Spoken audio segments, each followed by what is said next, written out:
coming up today on the Prosperity Nation podcast. It's not just about a sale and being nervous talking about or closing a sale. It's really having belief that does your company exist to actually solve a problem for a person or a family? And if it does, wouldn't you want to do that for everybody?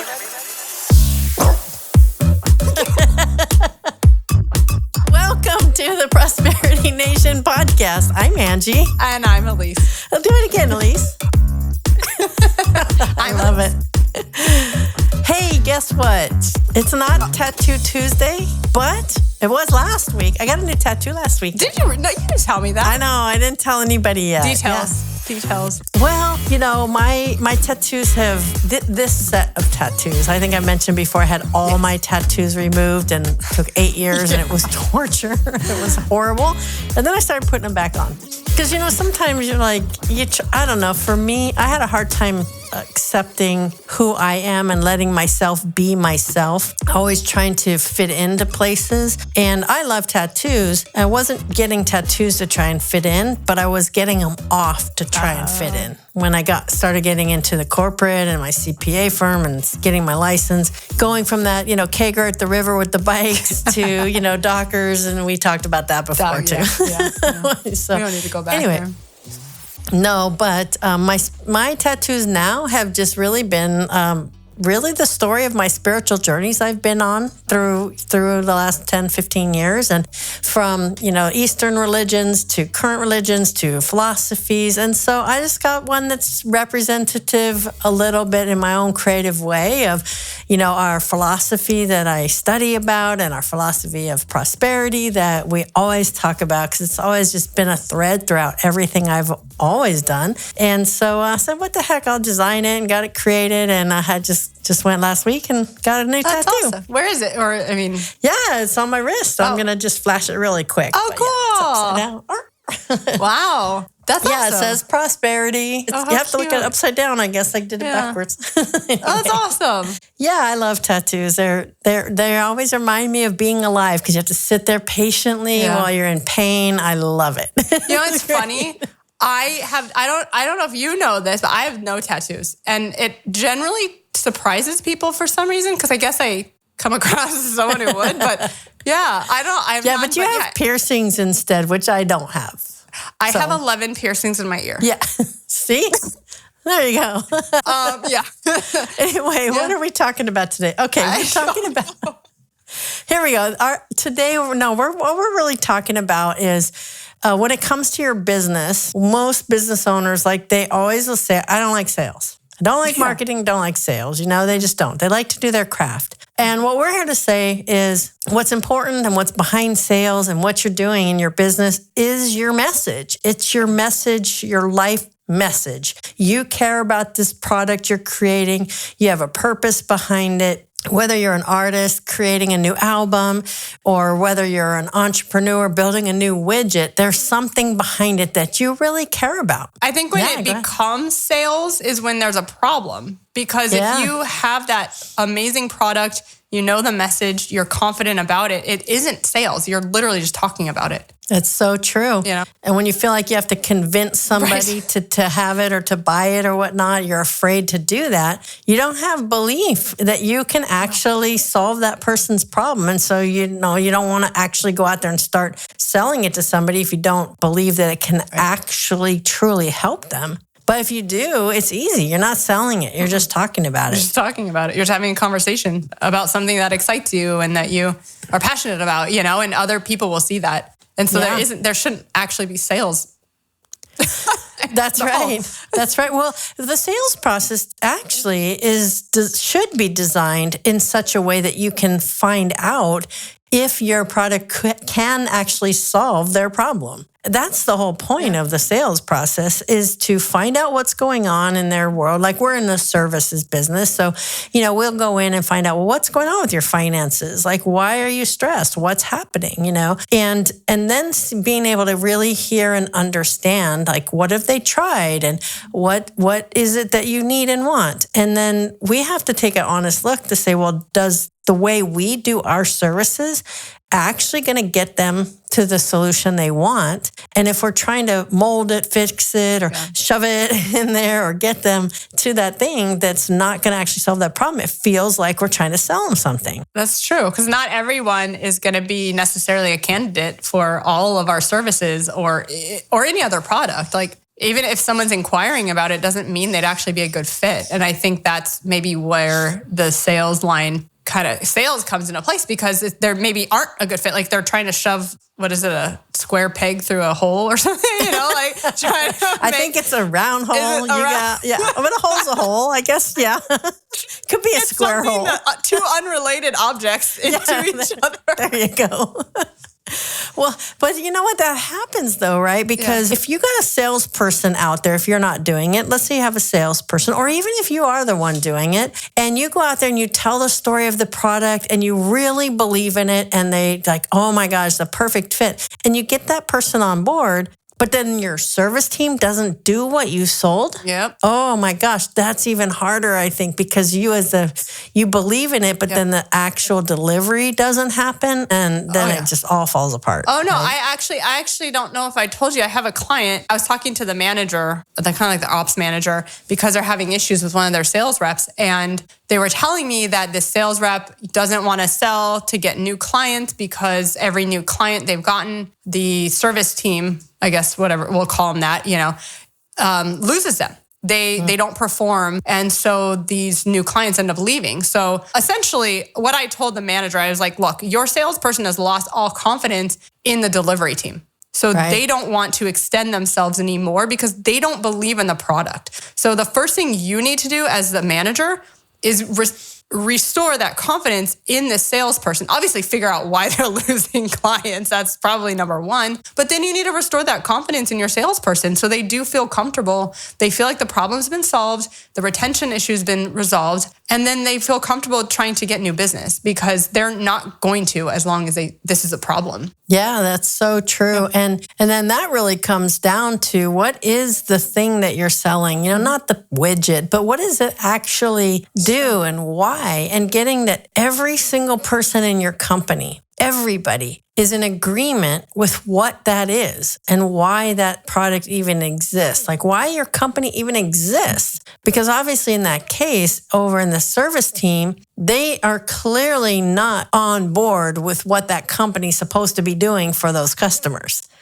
right? They're not doing it. And so they have some other idea of what they're supposed to be doing. Because they're not all on board with exactly what the message of the company is. What is that founder's message? What is trying to be accomplished here? That's true. And you actually just reminded me of something, or I just thought of it, is there could be a disconnect between what they're quote unquote selling versus what the delivery team understands they're supposed to be delivering. So they could actually be selling a product that isn't actually what the delivery team even knows they're supposed to be delivering.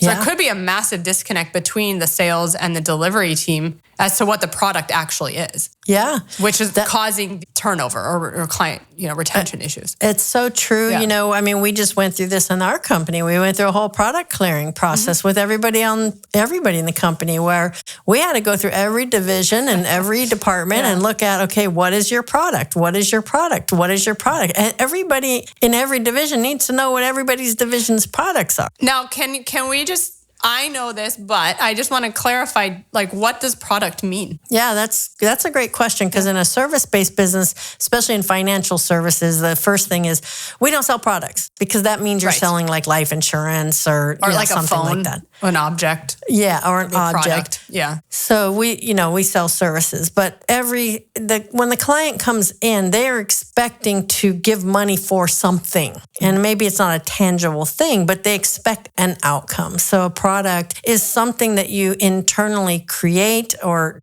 do some like a deliverable work almost. with, and actually the client has something afterward. Okay. So, in our case, they have a tax return, or they have a financial report, or they have advice. Or they have their question answered. Or their financial reports.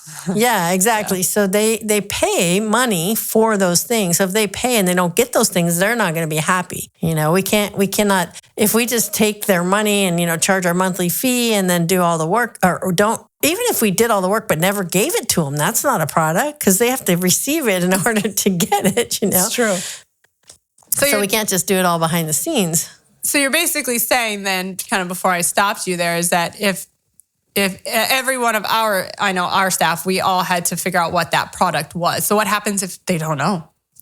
Yeah, well, if they don't know or they're not in agreement, right? Then how are they going to ever get out the product to the next? I always look at it as a chain of sub-products. Like our whole overall company has a product. Our intentions for being here is to help smooth those finances out so people can live more prosperously. And inside that, we have a lot of mini sub-products that lead up to that. And if you don't know what yours is to get that, if you don't know what you're supposed to deliver, you're going to make it up.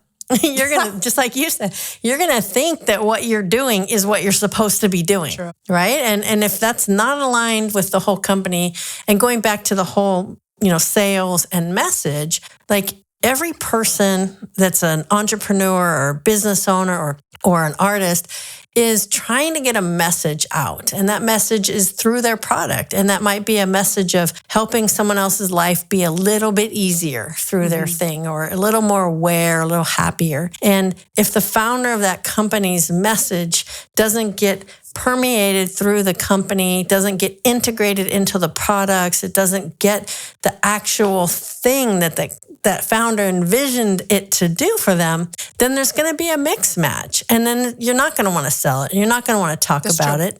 You're not going to want to share with people, like what you just created because you don't believe in. Yeah, and I think you said something also, they have to be on board too. It's because it's one thing to just know about it, but if you don't agree with it, that's a totally different story too. Then you're going to be like, I don't care.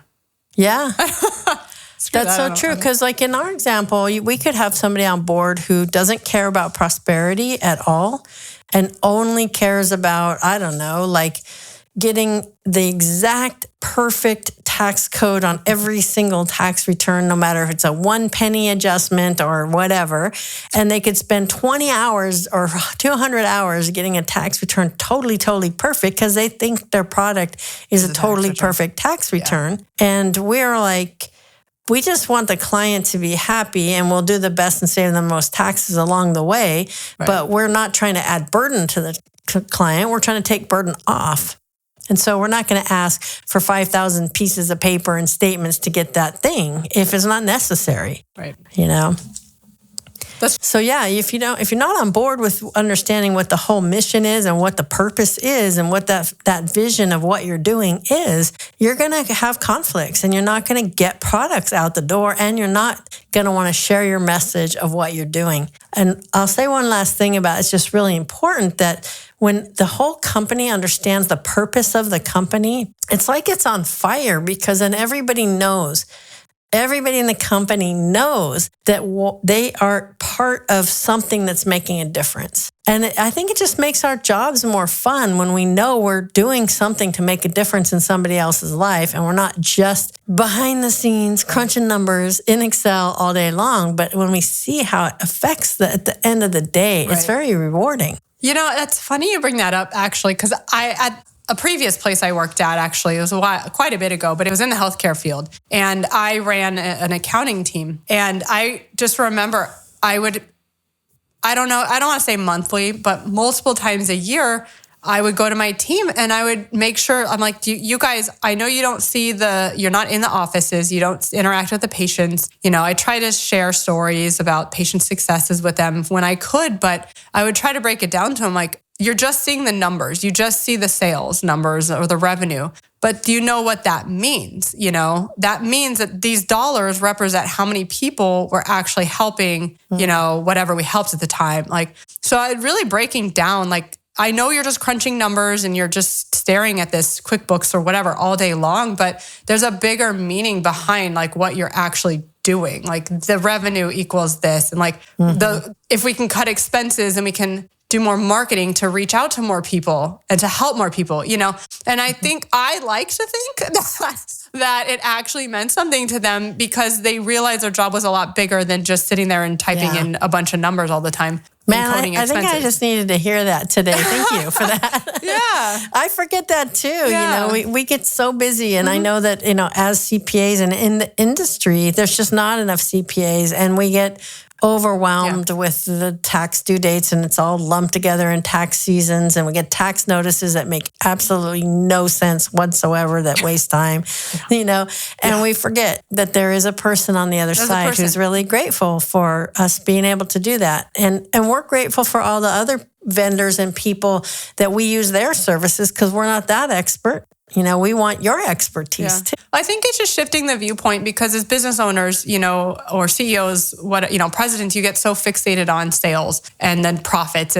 But then sometimes I think it's good to take a step back and actually say, well, what does that sales number represent? That represents how many, people we help advise and tax returns and money, essentially money we could save people or, doctors help treat patients, cure, whatever issues they have. And so I think, putting it into that perspective and seeing the numbers in that way, I feel like can get someone motivated. Like, wow, I had a bad month. I didn't help as many people this month. Instead of saying, I need more money and getting back down. That reminds me.